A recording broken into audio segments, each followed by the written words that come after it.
Bonjour et bienvenue sur le tutoriel des groupes de condensation ZX de 4e génération.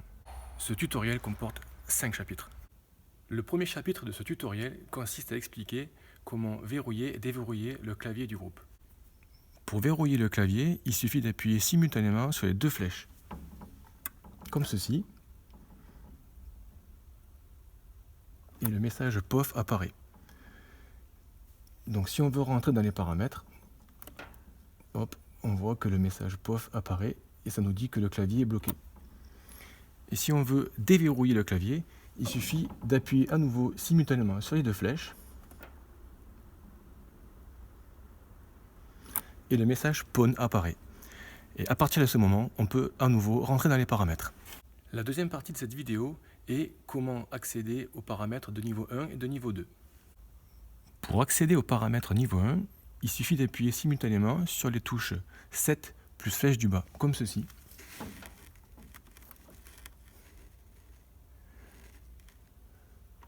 Le message RTC apparaît, donc on appuie sur une touche pour le faire disparaître, et par, qui veut dire paramètres, arrive, donc on appuie sur 7 pour valider. Et nous voici dans le premier niveau de paramètres, où on retrouve les paramètres les plus simples, tels que la pression de coupure ou la pression d'enclenchement du groupe, ou ce qu'on peut trouver aussi le type de fluide, la température de condensation. Et donc pour accéder aux paramètres de niveau 2, il suffit d'aller sur le réglage qui s'appelle T18. On appuie sur 7. Et là apparaît le mot passe. Et donc il faut rentrer un mot de passe. Et le mot de passe est 321. Donc on fait comme ceci. On appuie sur la flèche du haut pour faire apparaître le 3.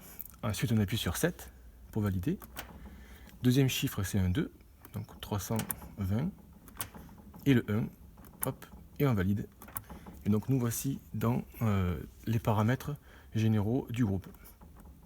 Et donc pour sortir des paramètres, il suffit d'appuyer simultanément sur les touches 7 plus flèche du haut et on revient à l'affichage par défaut. Donc là on revient au niveau 1 et là on revient à l'affichage par défaut. La troisième partie de ce tutoriel consiste à vous montrer comment modifier et valider un paramètre. Pour modifier un paramètre, il suffit d'appuyer sur la touche 7, comme ceci. On modifie la valeur, on appuie sur 7 pour valider, et une fois que la valeur clignote, ça veut dire que la modification du paramètre a bien été prise en compte. On enchaîne tout de suite sur la quatrième partie de cette vidéo, où je vais vous montrer comment on accède à la liste des alarmes. Pour accéder à l'historique des alarmes, il suffit d'appuyer sur la touche qui représente un livre, comme ceci. Donc le message sec apparaît, ensuite on appuie sur la touche 7, et là on voit A1 qui est la dernière alarme qui est apparue. Donc pour la faire défiler, on appuie sur la touche du bas et on voit l'alarme E13. Et pour faire défiler les autres alarmes qui sont apparues, on appuie encore sur la flèche du bas, A2, donc c'était l'alarme E12. Alarme numéro 3, c'était l'alarme E11. Alarme numéro 4, c'était l'alarme E49, et ainsi de suite. Et pour ressortir de ce menu, il suffit d'appuyer sur 7 plus flèche du haut. Nous arrivons maintenant au dernier chapitre de ce tutoriel qui consiste à vous montrer comment faire défiler les valeurs mesurées par le régulateur. Donc pour faire défiler les valeurs mesurées par le régulateur, il suffit d'appuyer sur la flèche du haut, comme ceci. Et donc le premier paramètre qu'on voit, c'est P1P qui est la pression BP. Donc pour voir la valeur, on appuie sur 7. Et là on voit qu'à la BP, on a 4,2 bars. Pour passer à la valeur suivante, on appuie à nouveau sur 7. Et là on voit P2T. Cette valeur, il n'y a rien. Donc on passe à la suivante, qui est la valeur P2P. Et là on voit la haute pression. On appuie sur 7. Et là on voit qu'à la haute pression, il y a 7,7 bars.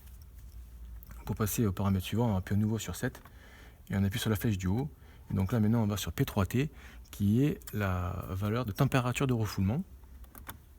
Voilà, 10 degrés. Bon là c'est normal parce que la machine est à l'arrêt. On appuie sur 7 pour ressortir. Et ainsi de suite pour aller voir toutes les valeurs mesurées par le régulateur. Donc lorsqu'on voit cette clé qui clignote, cela veut dire qu'on est dans le menu de lecture des valeurs. Et pour ressortir de ce menu, il suffit, comme d'habitude, d'appuyer sur la touche 7 plus flèche du haut. Et voilà. Et là on revient à l'affichage par défaut qui est la BP. Nous voilà à la fin de ce tutoriel. Si vous avez aimé, n'hésitez pas à liker. Au revoir et à bientôt pour une prochaine vidéo.